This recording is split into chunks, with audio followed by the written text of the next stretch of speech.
Hello all. இது என்னன்னு தெரியுதா? இது வந்து கலாக்கான்னு சொல்லுவாங்க. இது இப்போ சீசன் போயிட்டுருக்கு. அதனால இது வந்து நெறையா கடைகள்ல, பழமுதிர்ல, ரோட் சைட் ஷாப்ஸ்ல எல்லாமே கிடைக்கிது. எனக்கு வந்து ஒரு இன்ட்ரெஸ்டிங்கான தகவல் கிடைச்சது இது பத்தி. என்னன்னு பார்த்தீங்கன்னா, நம்ம ஐஸ்கிரீம்லலாம் வச்சு குடுப்பாங்க. சாரி, கேக்லலாம் வச்சு குடுப்பாங்க இல்லையா? செர்ரின்னு சொல்லிட்டு வச்சு குடுப்பாங்க. அது வந்து ஆக்சுவலா செர்ரி கிடையாதாம்மா.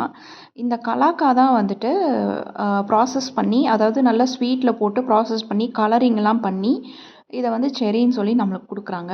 இது வந்து ஒரு நேச்சுரலான ஒரு பழம், ஒரு காய். இத வந்து இப்படியே சாப்பிடும்போது நம்மளுக்கு பெனிஃபிட் கிடைக்குமா?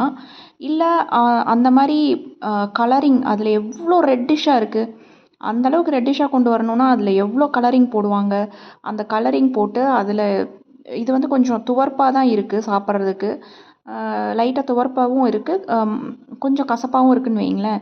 இப்படி இருக்கிற பழத்த அந்த அளவுக்கு ஸ்வீட்னஸ் கொண்டு வரணும்னா, எவ்ளோ அதில ஸ்வீட் போட்டு இது ஊற வைப்பாங்க. அதுக்கப்புறம் கலரிங் அந்த ரெட்டிஷ்ஷா கொண்டு வரதுக்கு எவ்ளோ கலரிங்கா போடுவாங்கன்னு யோசிச்சு பாருங்க. அது சாப்பிட்றதுக்கு ரொம்ப நல்லாயிருக்கும். நானே நெறைய டைம் சாப்பிட்டுருக்கேன். குழந்தைகளுக்கும் குடுத்துருக்கேன். இது வந்து இப்படி இருக்கிறத அந்த மாரி கன்வெர்ட் பண்றாங்கன்னு தெரிஞ்சதுக்கப்புறம் எனக்கே கொஞ்சம் பதறுது. ஸோ, அதையே வந்து பாக்கெட்லலாம் தனியா வித்து வாங்கி சாப்பிட்றவங்கலாம் இருக்காங்க.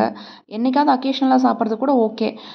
பாக்கெட்ல வாங்கி வச்சு சாப்பிட்றவங்களா இருந்தீங்கன்னா, பார்த்துக்கோங்க. இப்படி இருக்கிறத ஒரு காயா இருக்கிறத அந்த மாரி பண்ணி கேக்ல வச்சு வைக்கும்போது, அதில எவ்வளோ ப்ராசஸிங் இருக்கும், எவ்வளோ வந்துட்டு அடல்ட்ரேஷன் இருக்குங்கிறத தெரிஞ்சுக்கோங்க. ஸோ, எனக்குமே அது ரொம்ப ஷாக்கிங்கா தான் இருந்தது. ஒரு நியூ லேர்னிங்காவும் இருந்தது. இது ஏற்கனவே உங்களுக்கு தெரியும் அப்படின்னா கமெண்ட் பண்ணுங்க. பாய் பாய்.